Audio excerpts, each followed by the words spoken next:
What would you do if the only thing you could afford in the entire world was a ghost? Not a spirit, but a place so forgotten it might as well be one. Imagine being 17 years old, with nothing to your name but $2 silver and a grief so heavy it feels like a second skeleton inside your own. That was the world Sadie Lerner faced in the Arizona Territory of 1882, when she bought a collapsed and timbered-over mine shaft that the rest of the world had dismissed as a tomb. They laughed at her for it, but the truth waiting under all that rock and silence was a story of murder, a hidden fortune, and a secret that would not only rewrite her own past, but the very foundation of the town that had cast her out. So settle in, and let us know where you're watching from, because this is the story of a girl who dug for shelter and found a reckoning instead. Sadie Lerner arrived in redemption with the sun at her back and the dust of a dozen forgotten towns coating her worn dress. She was a ghost herself, thin and quiet, with eyes that had seen too much of the world's finality. Cholera had swept through the camp where she'd lived with her aunt, taking the last of her known kin and leaving Sadie with a silence that rang louder than any church bell. She had walked for 3 days, following a wagon trail that shimmered in the heat, her father's old tin canteen her only companion. The water inside was warm and tasted of metal and memory. Her destination was chosen for its name alone: redemption. It was a fine-sounding word for a place that felt like the end of the line, a collection of sun-bleached plank buildings huddled against a vast, indifferent expanse of red rock and cactus. Her boots, the leather cracked and thin, left faint prints in the deep dust of the main street, prints that the wind began erasing the moment she passed. The town watched her with the lazy, suspicious curiosity of a place that didn't welcome strangers, especially not those who arrived on foot with nothing but the clothes they stood in. Men on the saloon porch paused their talk, their eyes lingering on her, not with kindness, but with appraisal. Women peered from behind curtains, their faces grim. Sadie felt their judgment like a physical weight, another layer on top of the exhaustion and the hollow ache in her chest. She had learned long ago that the world sorted people into 2 piles, those with something and those with nothing. She was firmly in the second pile. In her pocket, her fingers traced the edges of $2 silver, the entirety of her inheritance. It was enough for a few meals, maybe a week in a boarding house room if she was lucky, and then she would be back to nothing. The thought was a cold stone in her gut. She needed more than a meal. She needed a foothold, a place to stand where the world couldn't blow her away. She passed the marshal's office, the assayer's, the mercantile with its barrels of flour and bolts of calico. And then she saw it, tacked to a post outside the land office. A notice, its corners curled by the sun, announcing the auction of delinquent claims. Most were listed with back taxes in the hundreds of dollars, but one was different. Lot 73, a collapsed mine shaft listed as unworkable and abandoned. The debt owed was a single dollar. The auction was in an hour. It was a grave, the notice implied, a hole in the ground good for nothing. But to Sadie, a hole in the ground she could own felt safer than the wide, open vulnerability of the world. A grave, at least, was a place to be. She straightened her shoulders, a small, almost imperceptible movement, and walked toward the land office. The sun beat down on her head, hot and unforgiving, but for the first time in days, she felt the faint stirring of something other than loss. It wasn't hope, not yet. It was something harder, something more practical. It was resolve. She had $2. The mine cost $1. That left $1 for a shovel. It was a plan made of dust and desperation, but it was a plan, and it was hers. The men on the saloon porch watched her go, a few of them chuckling into their glasses, unaware that they were witnessing the quiet beginning of a story that would soon hold their entire town in its grip. They saw a girl with nothing, They had no idea what she was about to find. The auction took place on the steps of the land office, a hurried affair overseen by a man with a sweat-stained collar and a voice that sounded like gravel rolling downhill. A small crowd of prospectors and landowners had gathered, most of them waiting for the more promising claims to come up. When the auctioneer called out, "Lot 73, the old widow's folly," a ripple of dry laughter went through the men. Sadie stood at the edge of the crowd, her presence small and unnoticed, until the auctioneer asked for an opening bid. Silence. The men shuffled their feet, their expressions a mix of pity and contempt for the worthless plot. From the center of the crowd, a man in a clean duster coat and a fine hat spoke, his voice carrying an easy authority. "$1 for the paperwork, maybe," he said, and the men around him laughed again. This was Marcus Thorne, a name Sadie had already heard spoken with reverence in her first hour in town. He owned the Mercantile, the saloon, and the richest silver claim in the county. His face was handsome, but his eyes were cold and dismissive as they swept over the crowd and landed for a moment on Sadie. $1 is the bid," the auctioneer droned, eager to move on. "Do I hear two?" The silence stretched, thick with heat and indifference. Sadie's heart hammered against her ribs. It was now or never. She took a half step forward, her voice barely a whisper, but clear in the sudden quiet. $2. Every head turned. The laughter died, replaced by stunned disbelief. Marcus Thorne's smile tightened into a sneer.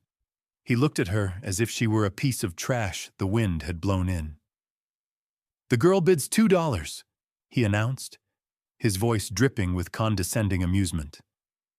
"Looks like we have a speculator in our midst." The men chuckled, but the sound was more uncertain now. They were looking at her, really looking, and what they saw was a child playing a game she didn't understand. The auctioneer, surprised, looked at Sadie. "The bid is $2 from the young lady." He didn't wait for another.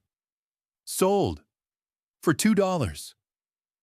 He banged a small wooden gavel on the rail. Just like that, it was done. Sadie walked forward through the parting crowd, the dust muffling her footsteps. She placed her $2 silver on the wooden counter inside the land office, the coins making a small, definitive sound. The clerk, without looking at her, slid a folded deed across the worn wood. Her name, Sadie Lerner, was written in fresh ink. It was the first thing she had owned in her life. She folded the paper and tucked it safely into her dress pocket. As she turned to leave, she felt the weight of Marcus Thorne's gaze on her back, cold and sharp as a winter nail. What could a 17-year-old girl, orphaned and alone, possibly do with a collapsed and forgotten mine? What secret was buried so deep under tons of rock that an entire town had dismissed it as worthless? Let us know in the comments what you think Sadie should do next, and be sure to subscribe for more stories of forgotten history and incredible discovery. For Sadie, holding that deed, the mockery of the town was nothing more than a faint buzzing in the distance.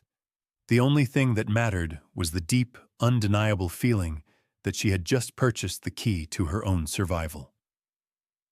As Sadie walked away from the land office, the deed a warm, crisp square against her skin, the whispers of the town followed her like a second shadow. She heard the word orphan murmured, followed by fool. The laughter was quieter now, replaced by a kind of pitying scorn. She kept her eyes fixed straight ahead, her face a careful mask of neutrality. She had spent years learning to build walls inside herself, places where the world's casual cruelty couldn't reach. She passed a small adobe house with a porch draped in drying chilies. An old woman sat in a rocking chair, her face a beautiful map of wrinkles, her eyes dark and watchful. She was Papago, Sadie guessed, one of the ancient people of this land. As Sadie drew level, the woman's rocking stilled. She looked directly at Sadie, not with pity, but with a deep, penetrating intensity. The woman spoke, her voice low and raspy, like stones rubbing together. "Some stones hold a voice," she said, the words hanging in the dry air. "You must listen with your hands." Sadie paused, the strange words settling into her. She didn't understand them, but she felt their weight. She gave a small, respectful nod, and the old woman nodded back before resuming her slow, rhythmic rocking. The encounter was brief, a tiny island of cryptic stillness in a sea of mockery, but Sadie carried the woman's words with her as she walked on. She used her last dollar at the Mercantile, a place that smelled of coffee beans, leather, and Marcus Thorne's prosperity. Thorne himself was behind the counter, totaling figures in a ledger. He looked up as she entered, his expression hardening. She ignored him, her gaze scanning the tools hanging on the wall. A sturdy shovel, a pickaxe with a solid hickory handle. She had enough for one. The shovel was more practical for moving loose rock. "I need that shovel," she said, her voice even. Thorne closed his ledger with a soft snap. He came around the counter, his polished boots making no sound on the floorboards. He was a large man, and he used his size to intimidate, looming over her. "That mine is a death trap, girl," he said, his voice a low, paternalistic growl. "A fool's bet. I'll give you $5 for that deed, a tidy profit for you, enough to get you on a stagecoach to somewhere you belong." He saw her not as a person, but as a problem to be tidied up and sent away. Sadie met his gaze. She saw the flicker of something in his eyes. Not concern, but a sharp, acquisitive glint. It was the look of a man who wanted something he was pretending was worthless. "The shovel," she repeated, her voice unwavering. A muscle twitched in Thorne's jaw. The pretense of kindness vanished. "Fine," he snapped. "Waste your dollar. But when that hill collapses on you, don't come crying to me." He took her coin, his fingers brushing hers with a touch that felt like ice, and shoved the shovel into her hands. As she left the store, the shovel heavy on her shoulder, she felt more certain than ever. Marcus Thorne, the most powerful man in redemption, was afraid of a collapsed mine shaft. The question was why. The walk to Lot 73 was long, leading her away from the town and up into the scorched, rocky hills that bled heat back into the sky.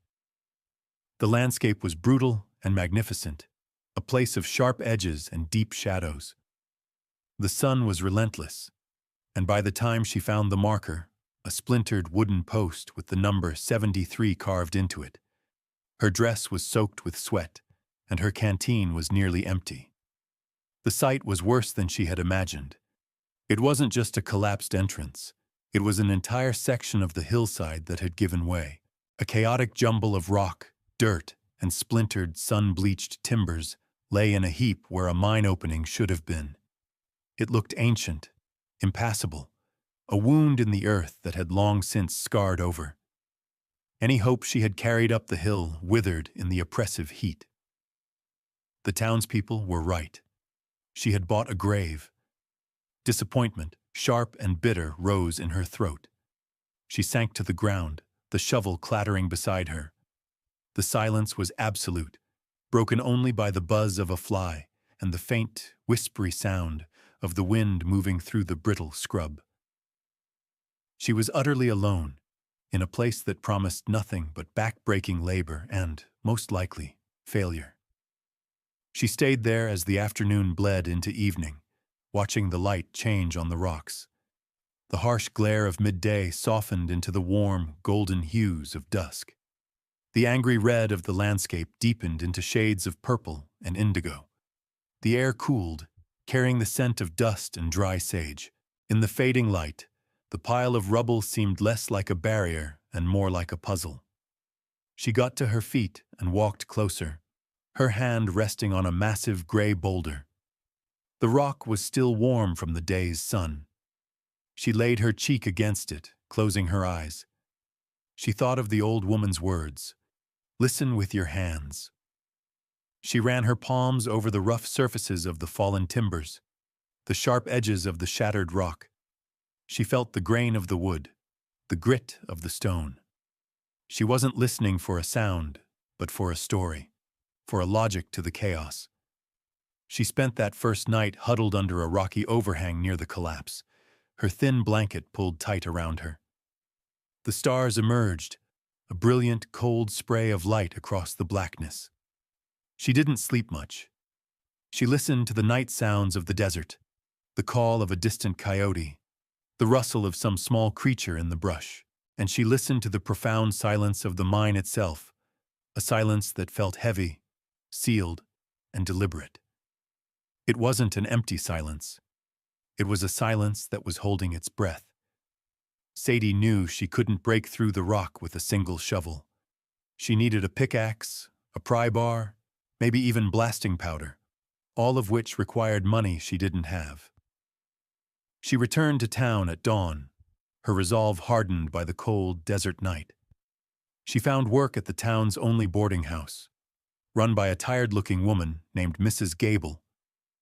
Sadie offered to wash laundry and scrub floors in exchange for 2 meals a day and a few coins. Mrs. Gable, seeing the fierce determination in the girl's eyes, agreed. For the next 2 weeks, Sadie's life fell into a rhythm of grueling, anonymous labor. Her days were filled with the smell of lye soap and steam, her hands raw from hot water and rough brushes. In the evenings, she would eat her meal of beans and bread in the kitchen, then walk back out to her claim, sleeping under the stars. The townsfolk saw her coming and going, a dusty, solitary figure, and the whispers continued. They called her the Mine Girl, a strange creature wedded to a pile of rocks, but their mockery was beginning to be tinged with a reluctant curiosity. No one had ever worked so hard for something so worthless. Finally, she had enough coin for a pickaxe. The weight of it in her hands felt good, balanced, and purposeful. That afternoon, she began the real work. She started at the edge of the rock slide, not attacking it head-on, but clearing the loose scree and dirt, trying to understand its structure. It was slow, painful labor under a punishing sun. Her muscles screamed, and blisters bloomed on her palms, broke, and hardened into calluses. Days blurred into one another. The pile of rock and dirt she moved grew steadily, a testament to her singular focus, and then she found the first thing that was wrong. Deep within the slide, she uncovered a large support timber, a thick beam of pine. But unlike the other wood, which was weathered gray and splintered with age, this one was different. The wood was newer, the color of fresh-cut lumber, barely faded by the sun. The axe marks on its ends were sharp and clean, not the dull, rounded edges of rot and time. It hadn't broken under the weight of the rock slide. It had been cut, and it was wedged horizontally, not vertically, in a way that made no structural sense.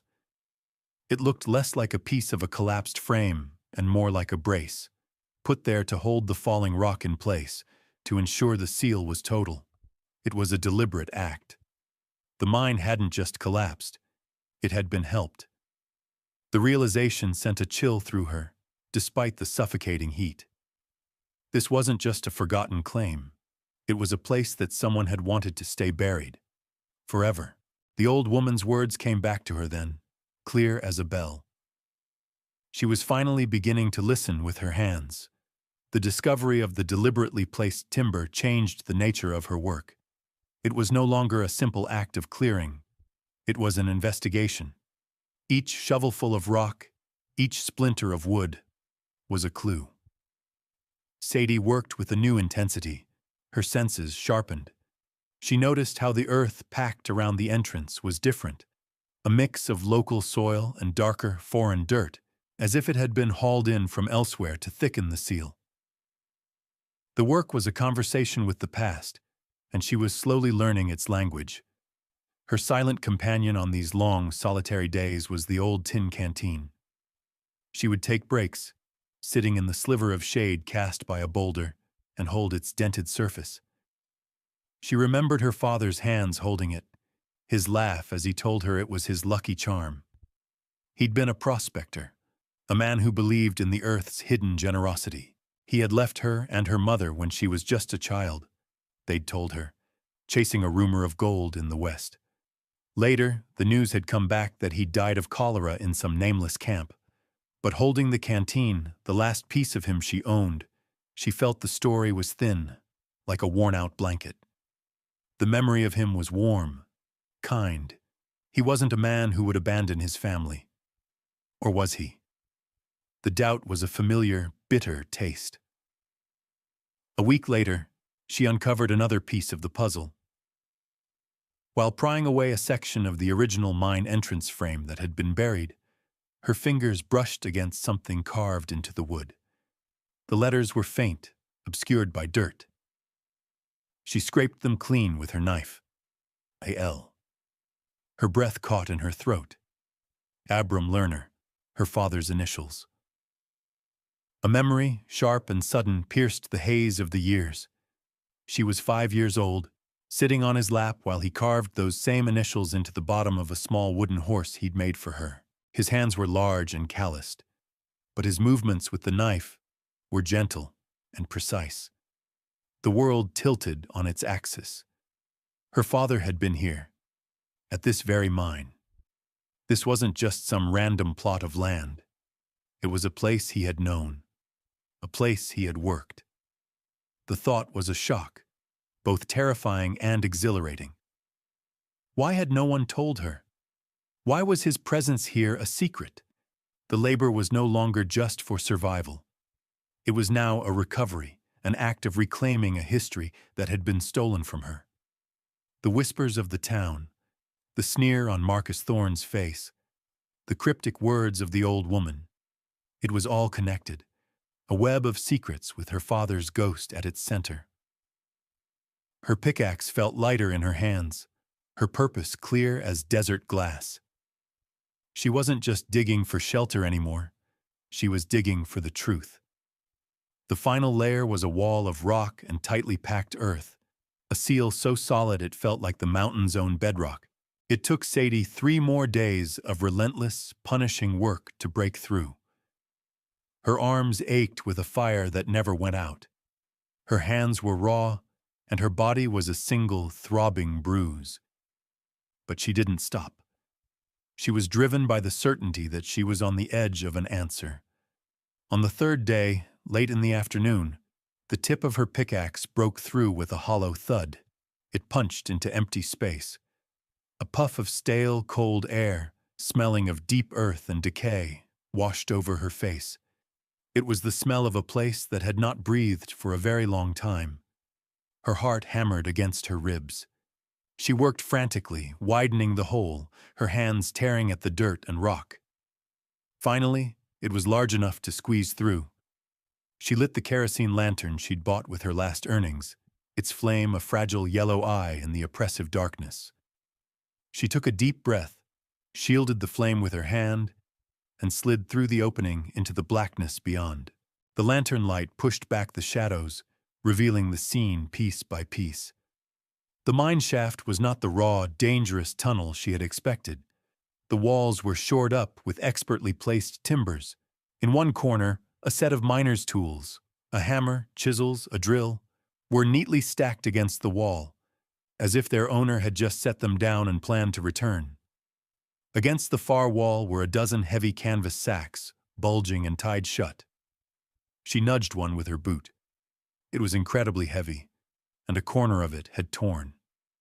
Through the tear, she saw the unmistakable glint of quartz shot through with thick, unmistakable veins of gold and silver. A fortune. Not just a strike, but a bonanza, the kind of discovery men killed for. But Sadie barely registered it. Her eyes, and the lantern light, were drawn to a figure slumped at the base of the wall near the sacks of ore. It was a skeleton, dressed in the tattered remains of a prospector's clothes. One bony hand rested near a small, leather-bound book that lay half open on the dusty floor. Sadie moved closer, her boots silent in the thick dust. The boots on the skeleton were high-laced, with a distinctive pattern of wear on the left toe. A wave of dizziness washed over her. She knew those boots. She had a faded photograph, the only one she owned of her father, and he was wearing those exact boots. She knelt, her hand trembling as she reached for the leather journal. The cover was stiff, the pages yellowed. She opened it. The handwriting, a strong, clear script, was achingly familiar. It was her father's. The last entry was dated October 12th, 1872. "Thorn came today," it began. He saw the strike. The fool couldn't hide his greed. "I told him our partnership was 50-50, just as we agreed. He laughed, said he had other plans." Sadie's blood ran cold as she read the final lines, her father's words reaching across a decade of silence. "He hit me from behind. My head. I can feel the darkness coming. He's sealing the mine. He means to leave me here with my own gold for a tomb. Tell Sadie, tell my girl I didn't leave her. Tell her I—" The sentence was unfinished, the ink trailing off the page. The truth hit her with the force of a physical blow. Her father hadn't abandoned her. He hadn't died of cholera. He had been murdered. And the man who had killed him, the man who had walled him into his own mine and stolen his discovery, was Marcus Thorne. A storm had been gathering in the high desert all afternoon, the sky turning a bruised, ominous purple. Just as Sadie finished reading the last words in her father's journal, the heavens broke. Rain fell not in drops, but in solid driving sheets. A low rumble of thunder echoed from the canyon, growing into a deafening roar. The desert, so long starved for water, could not absorb the deluge. A flash flood. She was trapped. But the storm outside was nothing compared to the one raging inside her. Grief, rage, and a profound, heartbreaking vindication warred within her. She sat in the silent, dusty tomb, the lantern light flickering, and wept. She wept for the father she barely knew, for the years of believing he had left her, for the casual cruelty of the lie she had been told. She clutched the journal to her chest, his last words afire against her heart. He hadn't left her. He had been stolen from her. The knowledge was both a terrible wound and a healing balm. The roar of water grew louder, a sound like a freight train bearing down on her. A torrent of muddy water began to pour through the opening she had made, carrying rocks and debris with it. She scrambled back, deeper into the mine, dragging the precious sacks of ore and her father's remains with her, away from the flood. The storm was a test, a physical manifestation of the chaos that had just shattered her world. She had to survive it. She had to live to tell his story. As the hours passed, huddled in the dark with the ghosts of the past, she heard a new sound cutting through the storm's fury, a faint cry for help. Peering out from the mine's entrance, she could just make out the shape of a wagon in the churning brown water of the wash below. One of its wheels shattered, a man and a woman clinging to its side with a small child. They were going to be swept away. Without a second thought, Sadie acted. She grabbed a coil of rope from her father's supplies, secured one end to a solid timber, and braved the storm. The wind and rain tore at her, but she fought her way down the slick rock face, throwing the other end of the rope to the stranded family. One by one, she hauled them up from the floodwaters, the terrified mother, the crying child, the exhausted father. She led them to the relative safety of the mine's entrance chamber, the space she had so painstakingly cleared. She gave them her blanket and the last of her food, a piece of hardtack. The family, shivering and in shock, could only stammer their thanks, their eyes wide with gratitude and awe at this fierce, drenched girl who had appeared out of the storm like an avenging angel. In that moment, sheltering strangers from the fury of the elements, Sadie made a choice. She would not be consumed by vengeance. She would be defined by her father's legacy, not just his murder, but his integrity. The storm would pass, and when it did, she would seek not revenge, but justice. The family she rescued was named Miller. Once the storm subsided and the wash was passable, they made their way back to redemption, and they did not stay quiet. The story of the mine girl who had saved them from the flood spread through the town like wildfire. The narrative began to shift. The fool on the hill was now a hero. The whispers of mockery were replaced by murmurs of respect and curiosity. People looked at Sadie differently when she walked into town the next day, the leather journal tucked securely in her dress. They saw not a pitiable orphan, but a young woman of uncommon strength and substance. Her first stop was the marshal's office. Marshal Brody was an older man, weathered and weary, who had seen too much of human nature to be easily surprised. He listened to Sadie's story in silence, his expression unreadable as she laid the journal on his desk. He read the final entry, his thumb tracing the faded ink of Abram Lerner's name. "I remember Abram," he said softly, his voice raspy. "Good man." Thorne told everyone he ran off. Then, a year later, that he'd died of cholera downriver. He looked at Sadie, his eyes full of a new, sad understanding. "This journal isn't enough," he said, his voice gentle but firm. "It's one dead man's word against the richest man in the territory." "There's more," Sadie said. "The ore." She led Marshal Brody and the town's assayer, a prim man named Mr. Evans, up to the mine. Evans was skeptical, his face a mask of professional doubt, but as he stepped inside the mine and saw the canvas sacks, his demeanor changed. He knelt, slitting one open with a knife. He scooped a handful of the raw ore, his expert eyes widening in disbelief. He bit a piece of the raw gold. "My God," he whispered, his voice shaking with excitement. "This is high-grade telluride, the richest I've seen in a decade. This isn't from the silver vein Thorne is working. This is a whole new lode." He looked from the ore to the skeleton, and then to the journal in the marshal's hand. The pieces clicked into place. The gold was the motive. The journal was the testimony. The body was the proof. They brought her father's remains back to town, and with them, the undeniable truth. The marshal, with the assayer at his side as a witness, walked into the mercantile. Marcus Thorne was behind the counter, just as he had been when Sadie bought the shovel.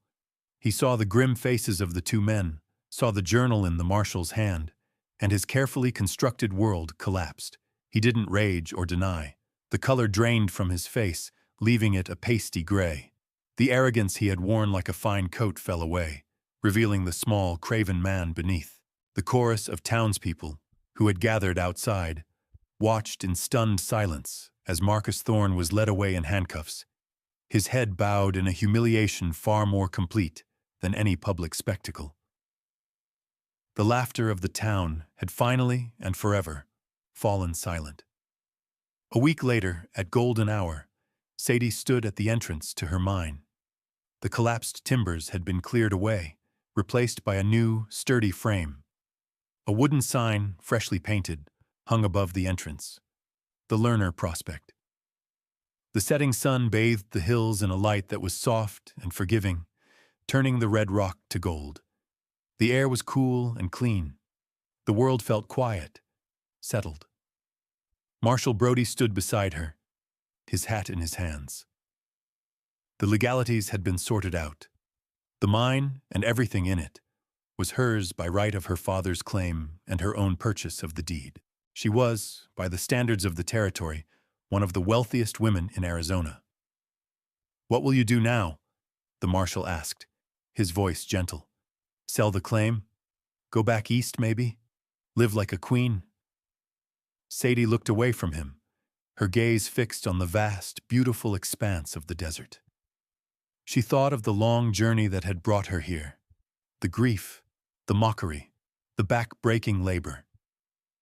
She thought of her father, not as a ghost in a dark tunnel, but as a man who had loved her enough to write her name in his final moments. She had found more than gold in this hill. She had found her own story. "It was never about the silver," she said, her voice quiet but clear. carrying the weight of everything she had endured and discovered. It was about getting my father's name back. She had arrived in redemption, seeking a place to survive. She had found a place to belong. She had given her father a proper burial in the town cemetery, with his full name carved on the headstone. She hadn't just cleared a rock slide, she had cleared a legacy.